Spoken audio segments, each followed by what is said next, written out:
So we've got Neslin Seegers. She's the Chief Experience Officer of this at SALT Employee Benefits. And then we've got Jaco Wasserfall, and he's the CEO and founder of the Benefit Counselor. So I'll leave it to them to then take you through the topic. Thank you.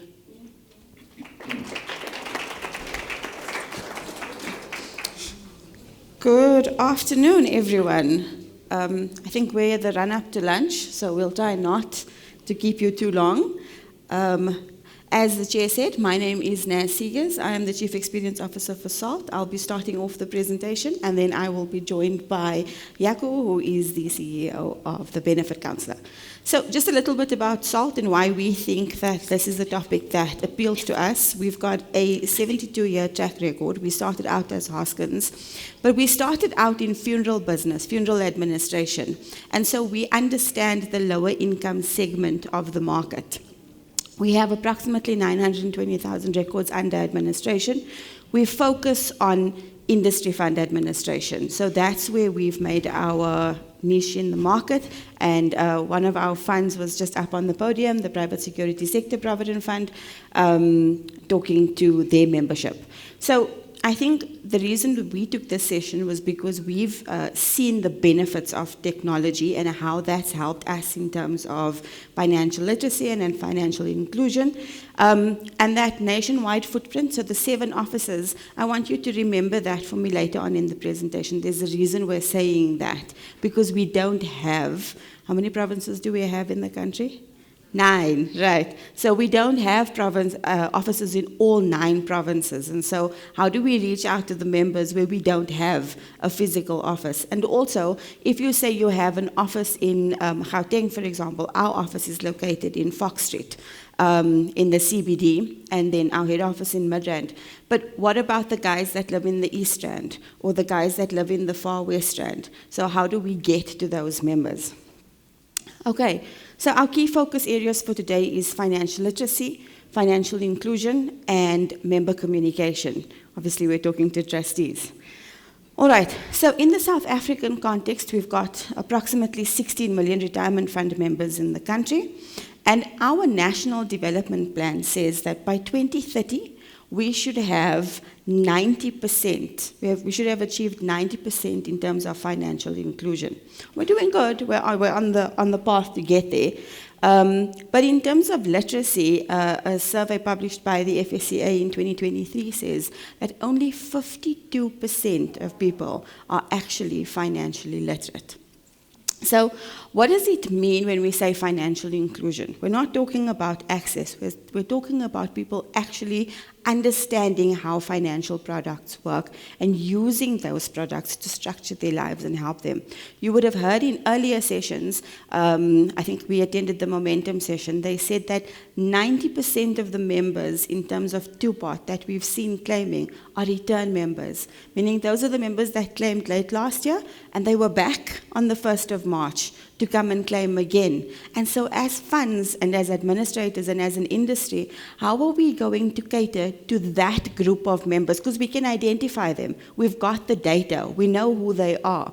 But what are we doing to unpack strategies, to unpack education, to assist these members by understanding why it is that they're back all the time? Okay, so structural exclusions include stuff like language barriers.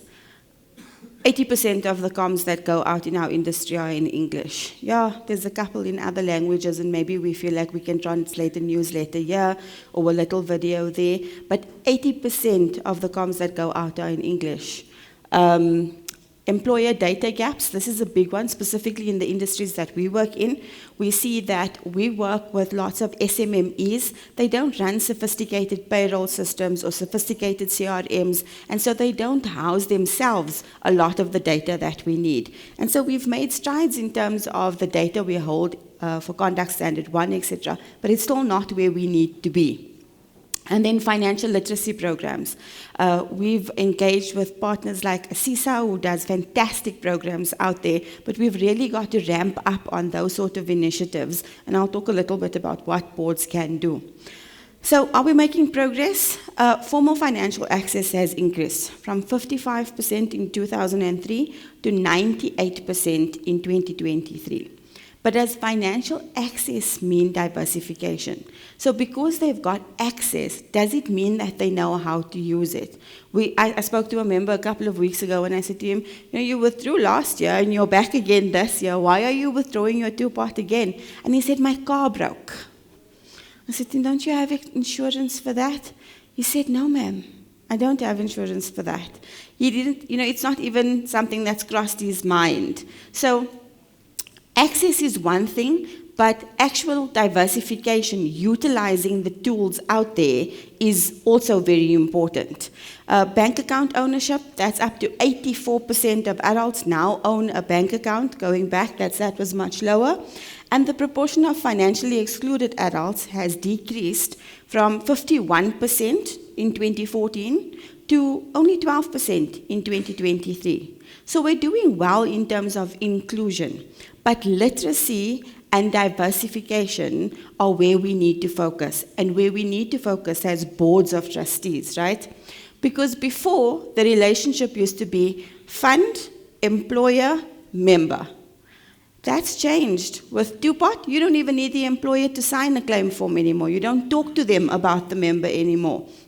With the preservation of the benefit, even after the member leaves the employer, that link has been severed. You as boards now have a responsibility towards your members. They're your members. So how are we bridging that gap to say, okay, we're going from what used to be where we had a conduit between the fund and the member, we now need to engage our members directly. And so before it would have been, but the employer needs to, deal with the member if he needs a loan or whatever. Now he's coming to you and saying, I want to withdraw my savings pot. So as trustees, how are we making sure that they understand other concepts, like life insurance? Some members, the only exposure they have or the only cover they have is what's in the Provident Fund. There's no other policies. There's no savings policies. There's nothing for education. There's no rainy day policies.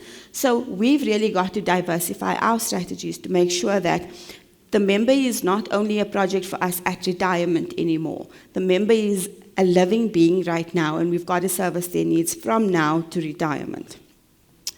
Okay, so we're here to talk about the power of data. Data collection, the first thing, the key action, is to understand where you're collecting data from. How do you as boards or administrators engage with your members? Is it only telephonic? Is it only email? Is it only through walk-in centers? Do you send agents out? So I was talking to you earlier about SALT only having presence in 5 provinces, 7 offices, but 5 provinces. To service the members in the outlying provinces, what we've done is we've put mobile offices on the road, so literally mobile vans, and they travel to the northwest, into Limpopo, into those regions where we don't have offices, so that those members also have the opportunity to engage with the funds that we service, so that they have the opportunity to come and get education, to inquire about their benefits, to understand what technology is available. So funds must integrate the data received from all touch points. A member can be walking into your walk-in center and phoning your call center and emailing your claims team. We've got to put all of that together and understand what the member experience is. How are they engaging with you? Why are they coming back to talk to you 5 times, for example, about the same item? Are we not being clear in the first instance? So we've got to look at all of the data points, integrating those and understanding the picture. App user tracking, Jaco will talk more about that when he talks to you about the member portal. And then feedback. I think in the past as funds, we used to talk at our members. You sort of put out a newsletter and there you go. We've done 4 newsletters for the year, an annual report, and Bob's your uncle. We've told you that our investment return was X%. You're good. It's not, that's not sufficient anymore. Like I said, the employer is no longer the conduit. It's now your member. You've got to engage them. And so surveys and polls, and if you use technology, your members can actually give you feedback. And so that's what we've done. We've looked at all of the sort of inputs into the funds. So you've got contact centers, SMS and WhatsApp, emails, the funds put out videos, posters, newsletters, documents on the websites. I spoke about employer visits. For the one fund we administer, we go to truck stops. For the other fund, we send out mobile vans. So There's lots of ways to communicate with your member, but I think that this picture for every fund is important. Understanding what your touch points are with your members so that you understand what their journey is, what their experience is. Okay, large data analysis. So you've seen all those touch points. There's lots of data coming in. I spoke about, when the PSSPF spoke earlier, they spoke about 260,000 active members in a month. Another fund of ours is about 60,000 active members a month. That is a massive amount of engagement. And so what we need to do is analyze that data, because that's what really gives us the picture. Luckily, there's lots of tools available for that. So we employ stuff like Snowflake, Mango, and that's to house the data and sort the data, and then stuff like Power BI. Is there anybody in the audience that's familiar with tools like Power BI, the dashboards? Yes, I see at least 2 hands. So that's fantastic for monitoring trends, for understanding patterns, and then you use that to make informed decisions as boards of trustees. Because a big spreadsheet doesn't tell you much, but when you take that big spreadsheet and you plug it into something like a Power BI and you look at how do I stratify the age of my membership? For example, what are my members talking to me about? If I'm getting complaints, what are those complaints about? Those sorts of things help you as a board to communicate better, to educate better, and to strategize better. Okay, so we've done some surveys. Like I said, we've got a big pocket of membership. And what it showed us was that 92% of our members access the internet from their cell phone. So that fallacy of, members are not digitally savvy, it's a fallacy. Members know how to access the technology that we're making available. 6% from their home internet and 2% use their work internet. But everybody's got access. Remember, we said earlier that before access used to be a problem, now people have access. But what are we doing with that access? How are we empowering? How are we educating? Okay? And these are the platforms that we can use to enhance literacy. Now, in terms of the fund channels, this is what we found. 40% of the membership for us, in any case, utilize our member portal. We worked hard to make sure that it is user-friendly, that it's easy to access, that it is current with the information that they need. The next is the website at 35%. And so you'll see that the results reflect that 76% of our members, who are the lower income segment of the market, the not white collar, if you will, 76% of them utilize digital channels, and the member portal for us is the highest. So it's always important to ensure that the technology that you roll out makes sense for your membership. And it's not a one-size-fits-all anymore. We've got Gen Zs and millennials, and we still have some baby boomers. You communicate differently to those generations. You educate those generations differently. They engage with you differently. Okay, what do members want to talk to us more about? So obviously, two-pot is very topical. It's still very topical. You would have heard in the sessions this morning. But it's an opportunity. Before, those members would only come to you at retirement and say, oh, but I thought I had more money than I have, and non-compliance in our sector is a problem. But now you've got the member coming to you almost once a year to come and see what his balance is. At that point, we as funds have an opportunity to talk to the member, to understand, okay, you're back again, why are you withdrawing? So the one member I shared with you said, my car broke, so I need to withdraw again. Last year it was to settle debt. And the reality on the ground is we understand that day-to-day living expenses are killing most people. People are struggling. People are really struggling. And so as funds, how do we help them to plan better for today so that they can plan for the future? 25% wanted two-pot information, and the other 25% wanted to know about their investments. How's my money growing?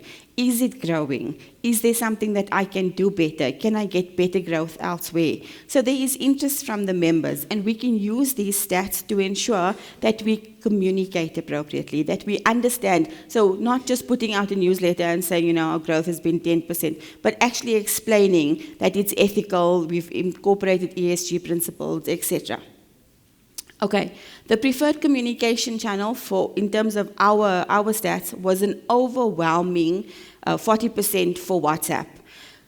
You need to have diversified communication channels. Just because WhatsApp is the most popular doesn't mean it services everybody. It does fantastically on our funds, absolutely, but it's not what everybody. We still have members who phone the call center. We still have members who prefer to come into the walk-in center and sit down and talk to an agent because they want to understand in person, they want to talk to somebody.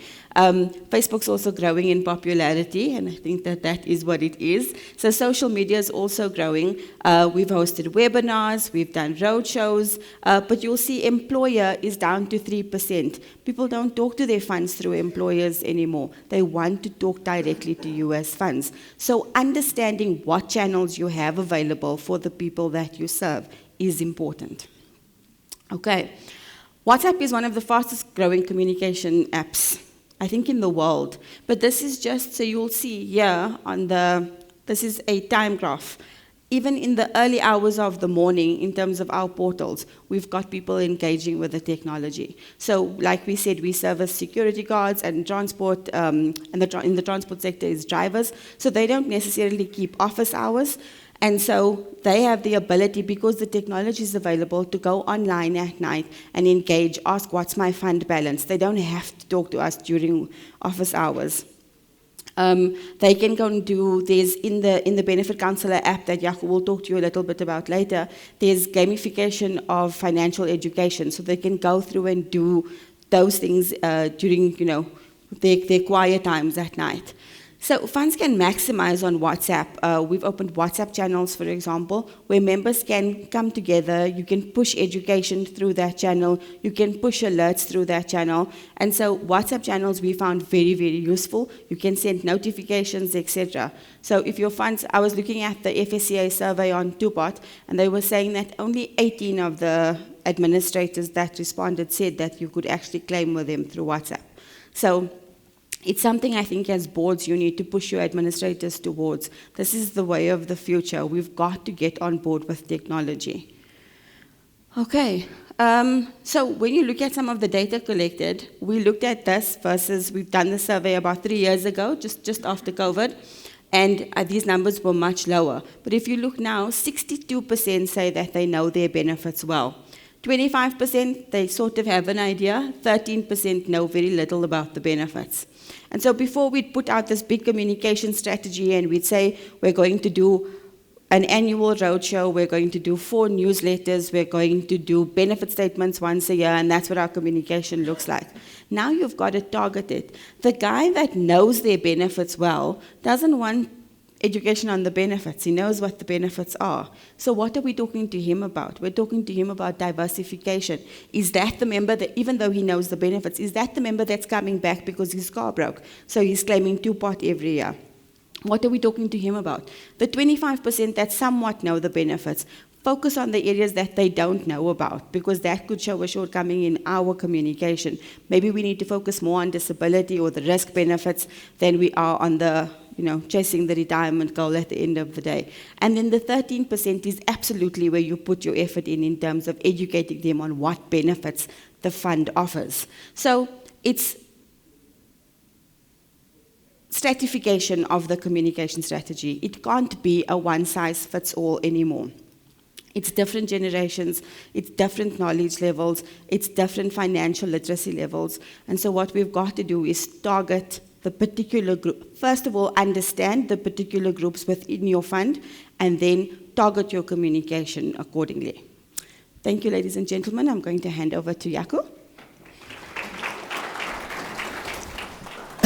Thank you, Nasli. If you were standing between these people and lunch, then I really am in the filing line now. But gathering data should be a real omni-channel strategy. You can't just rely on a survey or on one thing or another thing. Let me show you how this works. If you are hungry and want me to finish quickly, please put up your hand. Okay, so we've got 2 people who are keen for lunch, but using my eyes, I can see that at least more than half of you are tired, looking down and thinking, just finish up, I want to get out of here. So you've got to use all your senses to gather data, not just one thing. Okay, so I think all of you will agree with me that these are not like statistics that are difficult to understand. We should speak to different age brackets in a different way. We should speak to different languages in a different way. We should create feedback loops, and I think this is where we fall flat in data collection in a large extent. There's many data points, we don't know how to put them together. We send out a newsletter. Which of your funds track how many people open that newsletter? 1, great. At least the same amount. 2, the same people who are keen for lunch, great. Okay, so we got to actually do that data loop, and then you got to go and figure out, do you put in a link? Do people click through the link? Who clicks through? How do they click through? So there's lots of these avenues that we need to identify and engage with. Obviously, a lot of funds have got excluded members. In the funds we work with SALT, there's many of them. Multiple languages is a problem. It's a real challenge. We try to take the member portal and start to put that into all the languages of the country. Now you end up with like 12 different portals and 12 WhatsApp channels that you need to work with. These things are going to become significantly easier for us in the next 5 years as AI and as the tools that are available start to do these things on the fly.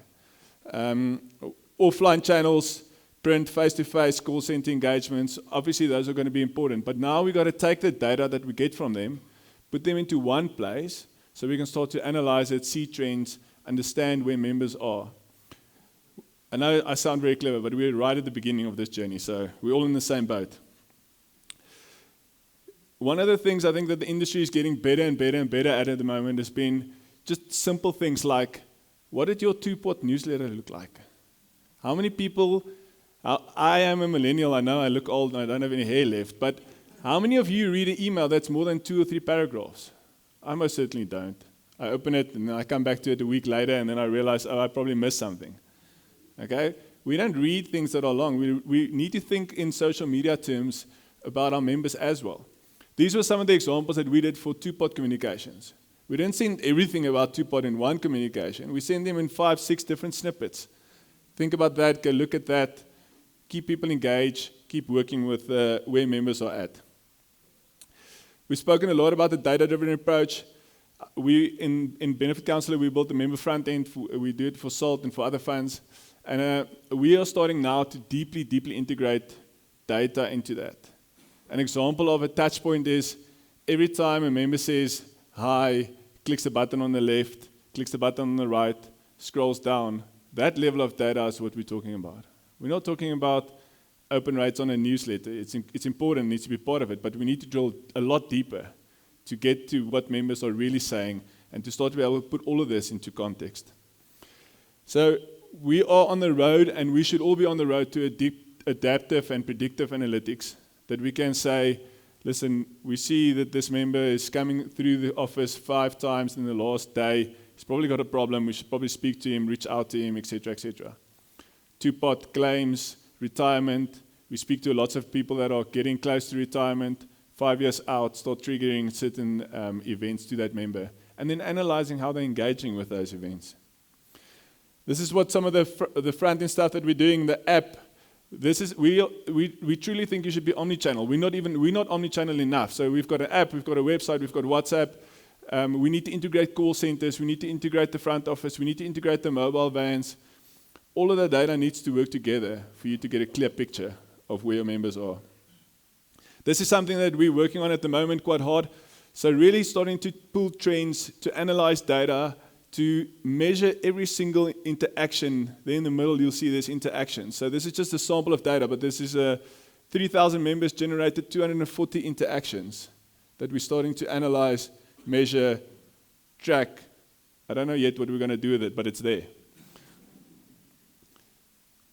This is what we are working towards in terms of a summary display for a member, to give everybody that engages with us and all of our clients one single touch point for a member, where we include everything about this member. You'll see his employer is there, is employer compliant, when did this member register, his information around his pots, did he claim, what is his claim status, And then there on the right, with a couple of empty blocks, is all the interactions that the member had with us. He was Monday morning, he was on the website. Tuesday, he was on the app. Wednesday, I asked when is he getting paid. His last contributions that came in, his address, his phone number. This is where we need to start working towards. Now you can really equip your people to enable that a member comes in, he gets services by the same person or by everybody in the organization in the same way. And now we can start to, from here, the next step will then become more and more predictive type of analysis, more and more predictive things that we can assist members with. Okay, I'm running out of time. I've got 2 or 3 slides left. So just some of the work that we've done with SALT. You all were in the PSSPF session. I mean, amazing what they're doing on non-compliance, on getting members onboarded.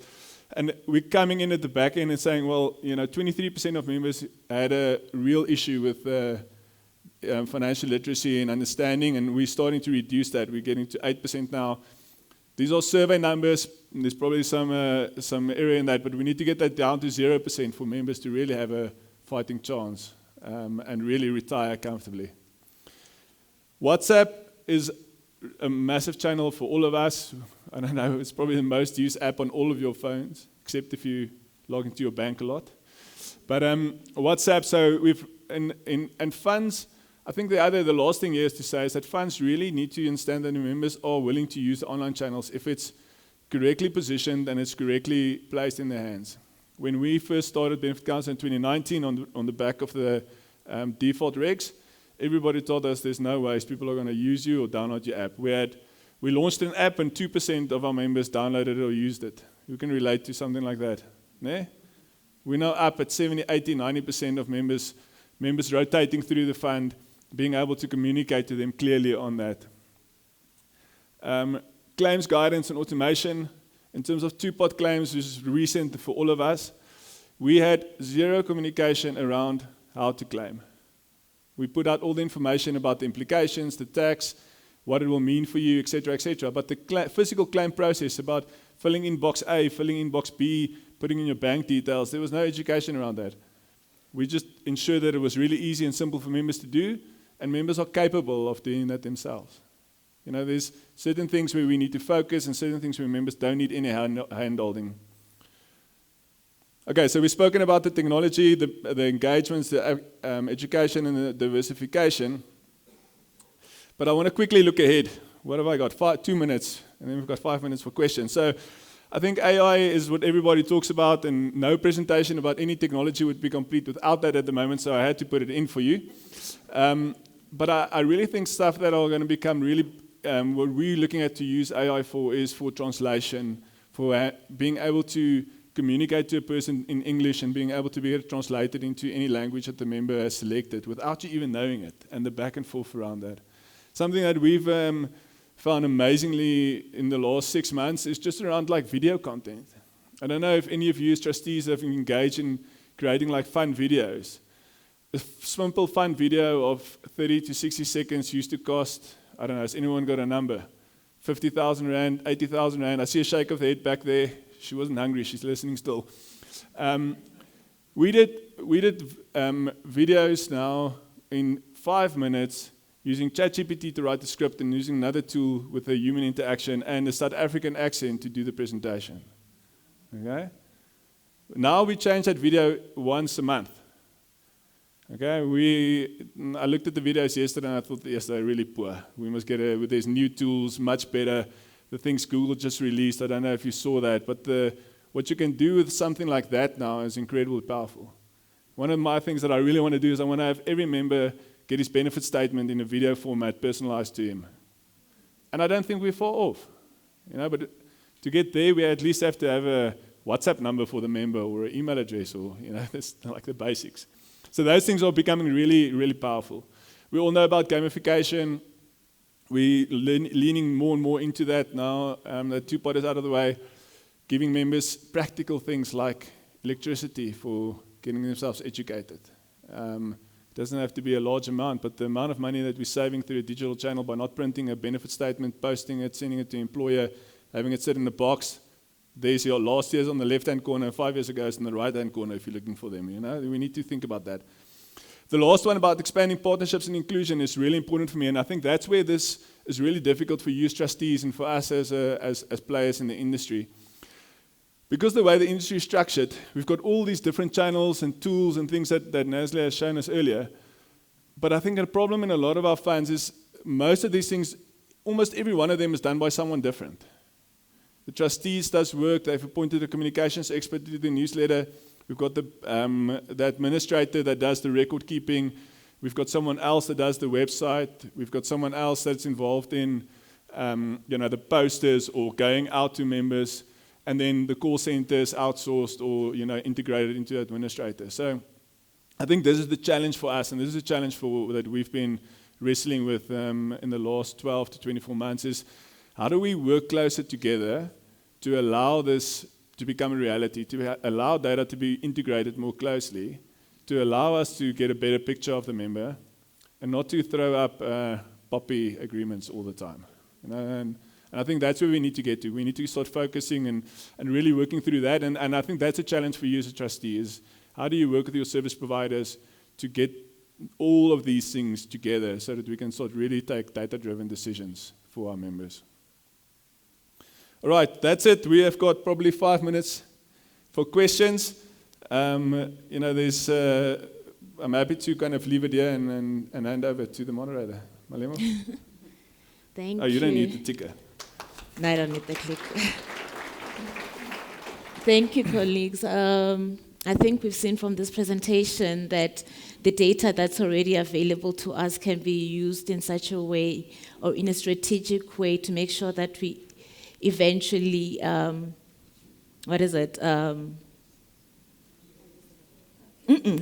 no. We deliver the best results for our members. So hopefully we've given you the tools that you need, or at least started a conversation that you can then take back to your boards. If you do need to speak more with our speakers, I'm sure they'll be more than happy to engage with you during the lunch. I've got time for one, if you'll indulge me, one question, if anyone has a pending question. And while I wait for that question, I'll perhaps ask Nazli, as trustees, how do we ensure that we use this data as much as we can, but while still respecting POPI laws as well as data privacy? Yeah, turned me off. Oh, I'm back on. Come on. Yes. Okay, so I think POPI is thrown around quite loosely. We understand the importance of POPI, and I think Jaco referenced it earlier. But POPI shouldn't be something that stops boards from understanding the data that you already keep.